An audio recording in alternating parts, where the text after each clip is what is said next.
Seorang TNI bernama Purwanto berpangkat Letnan Kolonel bersama keluarganya ditemukan tewas mengenaskan di dalam jurang. Mungkin kebanyakan orang pasti akan mengira ini adalah sebuah kecelakaan mobil biasa. Tapi setelah dilakukan penyelidikan lebih lanjut, ternyata polisi bisa mengungkap fakta bahwasanya Sumiarsih bersama keluarganya lah yang telah menyusun rencana untuk mengeksekusi keluarga Purwanto. Lantas, apakah yang melatar belakangi kekejian dari Sumiarsih dan kenapa dia bisa seberani itu untuk mengeksekusi keluarga seorang TNI yang memiliki pangkat? Nah, jadi daripada penasaran, langsung aja mari kita kupas tuntas.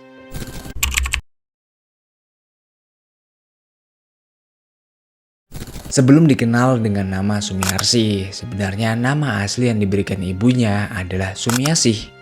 Dia itu dilahirkan di Jombang, Jawa Timur pada tahun 1948. Parsnya yang cantik itu membuatnya dilirik banyak pria dan bisa dibilang dia adalah seorang kembang desa kala itu. Sumiarsih itu telah menikah di usianya yang menginjak 15 tahun dengan pria yang bernama Suwadi. Dari pernikahannya itulah mereka dikaruniai satu anak laki-laki yang diberi nama Sugeng. Namun pernikahannya itu harus kandas dikarenakan adanya permasalahan finansial. Nah, karena hal inilah Sumiarsih ini bertekad untuk memperbaiki perekonomian keluarga. Sumiarsih ini lalu memutuskan untuk merantau ke Jakarta dan menitipkan Sugeng anaknya ke kedua orang tuanya. Di awal masa perantauannya, Sumiarsih bekerja di sebuah warung makan. Namun harapannya membuat finansialnya membaik, nampaknya bekerja di warung makan itu Sumiarsih masih merasakan kurang. Suatu hari, salah seorang teman Sumiarsih mengajaknya untuk mencoba peruntungan di klub malam yang terletak di kawasan Ancol, Jakarta Utara. Di klub malam itulah ia mengawali karir sebagai seorang pelayan. Tapi kemudian dia dengan cepat menjadi seorang hostess atau perempuan yang menerima, menjamu, dan menghibur para tamu. Parasnya yang cantik itu membuat Sumiarsih ini cepat dikenal tamu-tamu dari kalangan pejabat, pengusaha, bahkan militer. Kehidupan malam inilah yang membuatnya tergelincir di dunia malam dan kemudian menjadi seorang PSK, sekaligus merangkap menjadi wanita simpanan orang-orang berduit.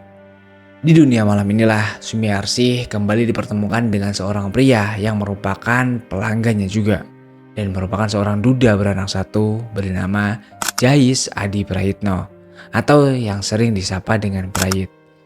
Pria kelahiran Malang, Jawa Timur ini kemudian meminang Sumiarsih. Nah, setelah menikah, keduanya itu mempunyai rencana untuk membangun sebuah bisnis. Tapi, bisnis yang mereka jalankan bukan berada di Jakarta, melainkan ada di Surabaya. Tepatnya berada di lokalisasi terbesar di Asia Tenggara kala itu. Tepatnya adalah di Gang Doli yang dihuni ribuan PSK dan puluhan wisma. Ya, lebih tepatnya bisnis yang dijalankan Sumiarsih dan suaminya adalah bisnis rumah bordil yang mempekerjakan para wanita penghibur. Rumah bordil yang mereka dirikan bernama Happy Home. Kecantikan para pekerja komersial atau PSK di Happy Home ini membuat rumah bordil ini ya semakin laris. Bahkan bukan cuma para pejabat atau orang-orang yang berdompet tebal.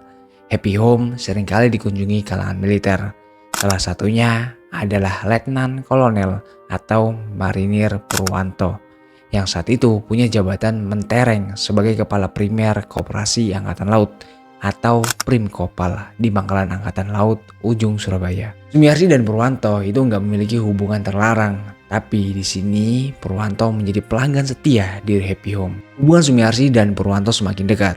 Kehadiran Purwanto yang saat itu menjadi pelanggan setia di Happy Home dianggap sebagai pelindung usaha esek-esek milik Sumiarsih. Purwanto yang melihat Sumiarsih lihai dalam mengelola bisnisnya, akhirnya Purwanto pun tertarik bekerja sama dengan Sumiarsih yang kemudian mereka menyepakati sebuah perjanjian bisnis. Keduanya itu sepakat mendirikan rumah bordil pada tahun 1980 dengan nama Sumber Rezeki. Nah, adapun sistem pembagian keuntungannya, Sumiarsih wajib setor 20 juta per bulan dan ada denda bunga sebesar 10% atau 2 juta rupiah jika Sumiarsih telat membayar. Nah, jangan anggap remeh 20 juta saat itu, Karena kita bayangkan nih, pada tahun 1980 saat itu sepiring nasi masih seharga 100 perak dan gaji pegawai negeri ya masih kisaran 75.000 per bulan. Dan 20 juta saat itu nilainya hampir sama dengan 500 juta saat ini. Dan itulah uang yang harus dibayarkan Sumiarsih atau disetorkan Sumiarsih ke Purwanto. Hal ini dilakukan tentunya sebagai kompensasi dari investasi Purwanto di Wisma milik Sumiarsih. Sumiarsih atau yang saat itu sering dikenal dengan Mami Ros. Dia menggunakan strategi yang sama seperti rumah bordil pertama yang bernama Happy Home. Di rumah bordil sumber rezeki inilah selain menerapkan strategi yang sama seperti mempekerjakan wanita-wanita yang bisa dibilang cukup cantik. Tapi bukan cuma cantik Pak, Sumiarsih juga memilih wanita yang masih berumur 17 sampai 25 tahun. Sehingga hal inilah yang membuat rumah bordilnya itu semakin hari semakin ramai pengunjung. Nah bukan cuma itu Pak, Sumiarsih juga memperlakukan kontrak kerja. Dia mempekerjakan wanita-wanita itu hanya 2-3 tahun. Dan selama bertahun-tahun lamanya, bisnis itu berjalan. Dan bisa dibayangkan Pak, berapa banyak wanita yang telah dipekerjakan oleh Sumiarsih.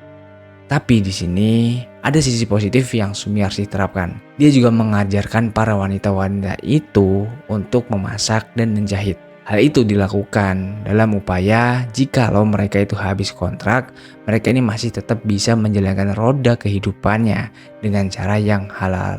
Selain menyediakan para wanita penghibur dengan usia yang masih dibilang cukup muda, Sumiarsih yang bermodalkan investasi dari Purwanto, dia kembali melakukan terobosan di bisnis prostitusinya. Dan bisa dibilang inilah terobosan yang membuat Happy Home dan sumber rezeki berbeda dari rumah bordil lainnya. Terobosan yang dilakukan Sumiarsih dan sebelumnya gak pernah dipikirkan oleh pengelola rumah bordil lainnya. Sumiarsih menyediakan fasilitas minibar dan live musik dangdut. Tentu aja Pak, terobosan ini lantas membuat rumah bordil Sumiarsih itu semakin hari semakin ramai pengunjung. Secara finansial tentu aja hal ini cukup menguntungkan buat Sumiarsih. Bukan cuma keuntungan pribadi, warga sekitar juga ikut menikmatinya Pak. Karena apa? Ya karena Sumiarsih ini sering meminjamkan uangnya dan dia juga nggak terburu-buru untuk menagihnya. Sumiarsih di sisi positifnya, dia ini masih sering berbaur dengan masyarakat sekitar dan bahkan dia juga sering membantu kegiatan yang ada di lingkungannya.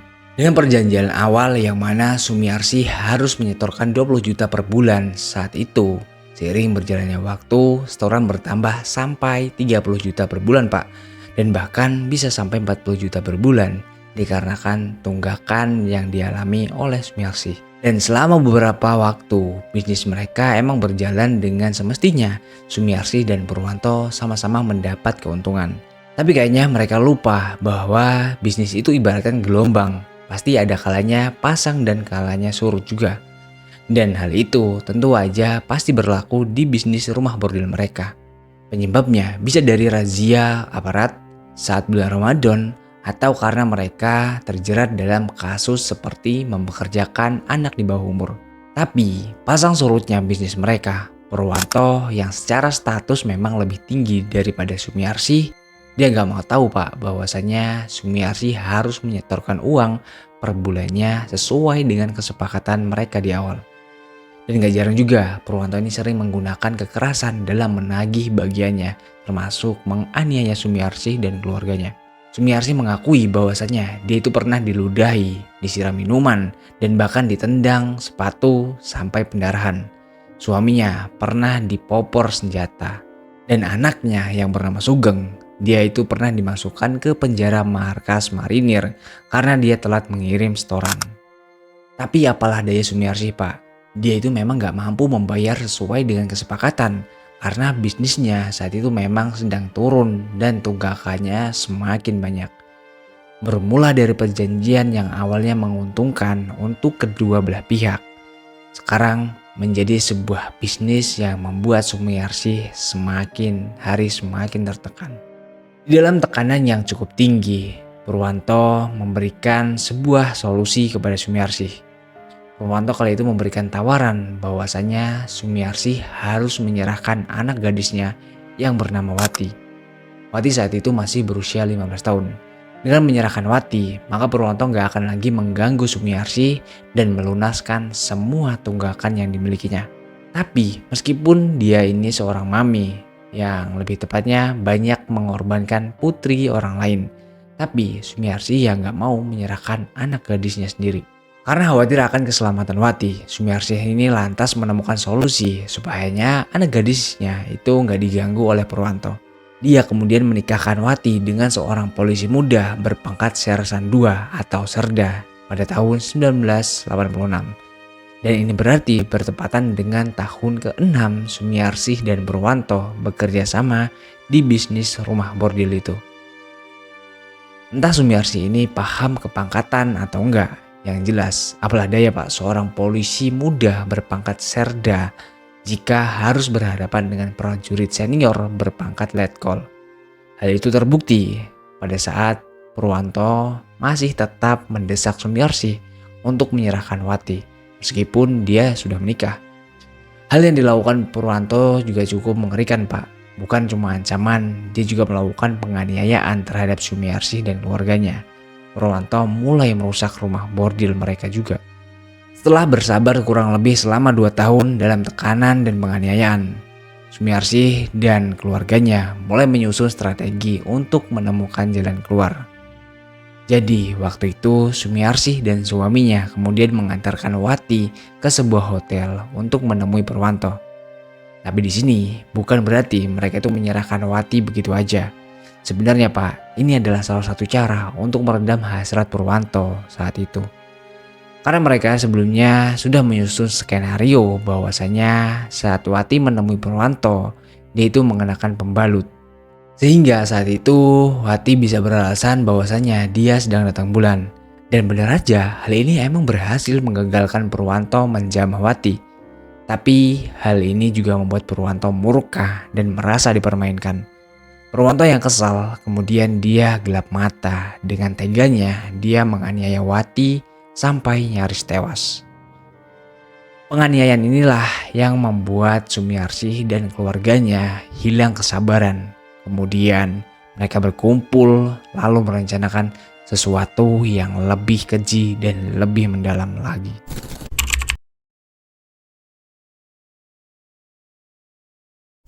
Pada tanggal 12 Agustus 1958, Sumiarsih yang berusia 40 tahun melibatkan 5 anggota keluarganya. 5 orang diantaranya adalah suaminya yaitu Prayit yang saat itu berusia 54 tahun. Anaknya Prayit dari istri terdahulu yaitu Nano yang saat itu berusia 24 tahun. Salah satu pegawainya yang bernama Daim berusia 27 tahun. Dan Sugeng merupakan anak dari Sumiarsih saat itu sedang berusia 24 tahun. Dia juga mengajak menantunya yaitu Adi Saputro. Mereka kemudian berkumpul dan merembuk nih rencana yang akan mereka lakukan keesokan harinya di rumah Purwanto. Aksi mereka pun dilakukan pada siang hari di tanggal 13 Agustus 1958, tepatnya sehari setelah perencanaan yang telah mereka susun. Sumiarsih dan kelima laki-laki itu kemudian berangkat dari rumah Sumiarsih yang terletak di Kupang Gunung Timur, Surabaya untuk mendatangi rumah Purwanto yang saat itu terletak di Jalan Dukuh Kupang Timur 17, Surabaya dengan mengendarai Suzuki Carry. Nah saat itu orang-orang di sekitar rumah Purwanto yang gak ada yang mencurigai kedatangan Sumiarsih karena Sumiarsih ini emang udah sering berkunjung ke rumah Purwanto ya walaupun terkadang hanya menyetorkan uang. Meskipun begitu, saat itu di depan rumah Purwanto ini masih ramai anak-anak sedang bermain di lapangan voli yang letaknya nggak jauh dari rumah Purwanto. Oleh karena itulah mereka kemudian memutuskan untuk berputar-putar dengan mobil carry miliknya. Nah, hal itu dilakukan sembari menunggu lapangan itu sepi. Supayanya aksi yang akan mereka lakukan nggak akan ada saksi yang melihatnya. Saat itu Sumiarsih dan keluarganya tiba di rumah Purwanto di jam 10 waktu Indonesia Barat. Nah berbekalkan palu yang telah mereka siapkan, mereka ini kemudian masuk ke dalam rumah Purwanto. Tanpa merasa curiga akan kedatangan Sumiarsih dan keluarganya, Purwanto ini lalu mempersilahkan mereka masuk ke dalam rumah dan mereka pun berkumpul di ruang tamu. Saat itu Purwanto gak sendirian di rumahnya. 2 anak Purwanto yang bernama Haryo Bimsoko yang saat itu masih duduk di bangku kelas 1 SMA, dan Haryo Budi Prasetyo yang saat itu masih duduk di bangku kelas 6 SD. Mereka berdua sedang bermain di depan rumah. Istri Purwanto yang bernama Sunarsih yang saat itu emang sedang hamil tua, dia masih berada di dapur memasak dengan ponakannya yang bernama Sumaryatun. Dengan begitu, di dalam rumah itu terdapat 5 orang keluarga Purwanto, termasuk Purwanto sendiri. Tapi di sini Pak, ada salah satu anak Purwanto yang bernama Haryo Abrianto. Saat itu emang gak ada di rumah dan sedang menempuh pendidikan di Akademi Angkatan Laut atau Akabri Laut. Sembari berbincang-bincang dengan Purwanto, Sumiarsi dan keluarganya itu sambil mengamati suasana agar mereka menemukan momen yang tepat. Saat Purwanto tiba-tiba lengah, kemudian secara mengejutkan kepalanya dihantam menggunakan alu besi. Saat itu Purwanto masih bisa melakukan perlawanan. Hal ini terbukti Pak, terdapat luka lebam di bagian tubuhnya dan iga Purwanto itu patah. Tapi saat itu Purwanto yang harus dihadapkan dengan keluarga yang sedang diamuk dendam, dia nggak bisa melakukan banyak perlawanan. Karena dengan sekejap kepala Purwanto hancur remuk, bahkan isi kelapanya berhamburan kemana-mana. Setelah berhasil melakukan pembunuhan keji itu, Sumiarsih dan kawan-kawan lalu menyeret jasad Purwanto ke garasi. Karena terdengar keributan di dalam garasi, anak Purwanto yang bernama Bim Soko dan Budi Prasetyo yang saat itu emang sedang bermain di dekat rumah. Kemudian mereka masuk ke dalam garasi. Sampai di garasi, mereka kemudian dipukul oleh Adi Saputra. Tapi ternyata Pak, mereka ini malah berlarian sambil teriak minta tolong. Tapi apalah daya, mereka saat itu emang masih anak-anak dan harus melawan 4 laki-laki dewasa, yang pada akhirnya mereka berhasil ditangkap dan dieksekusi juga. Mayat kedua anak itu lalu ditumpuk di garasi bersama mayat Purwanto. Sunarsih dan Sumaryatun yang saat itu mendengar suara gaduh di garasi.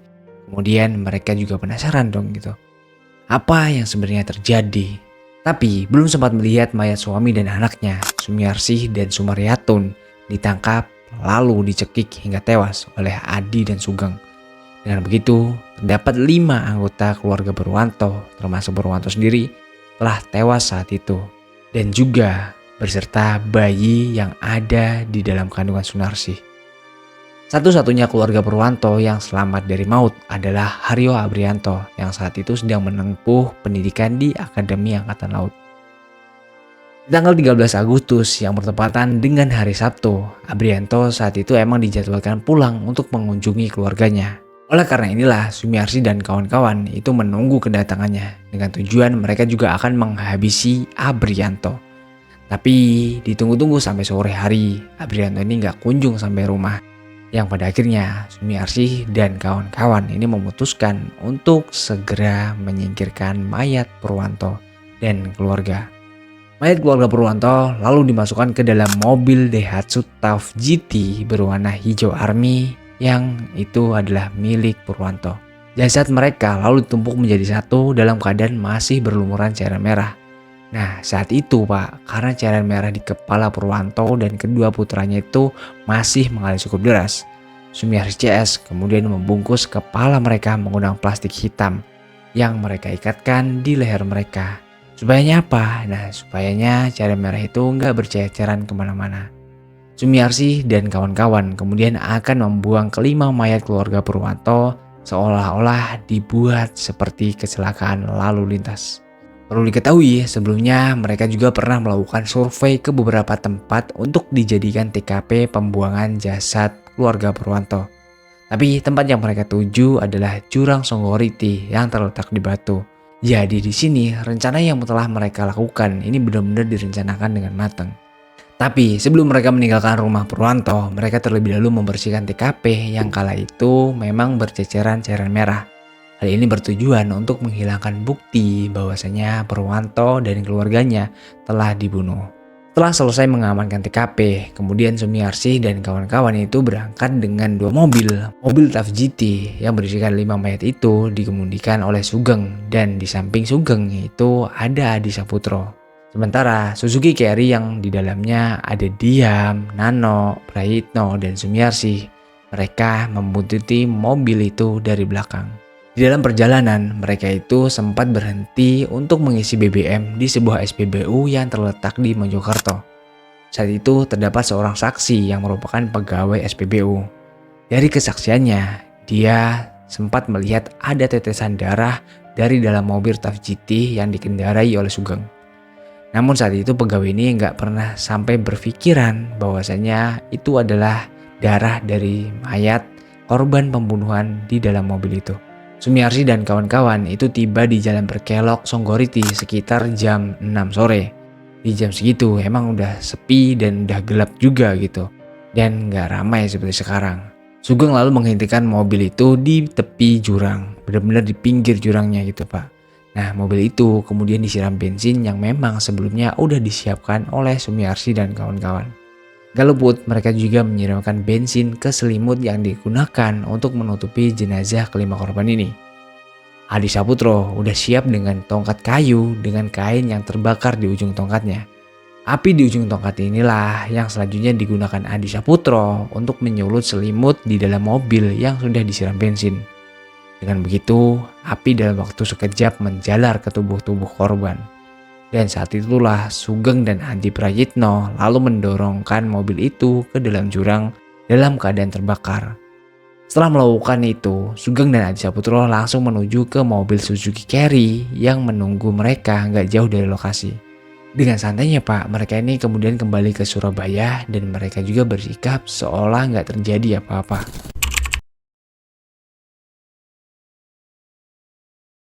Gak lama setelah kejadian itu, di dalam yang sama kepolisian itu mendapatkan laporan dari salah satu warga bahwasannya telah terjadi kecelakaan mobil yang masuk ke dalam jurang Songgoriti.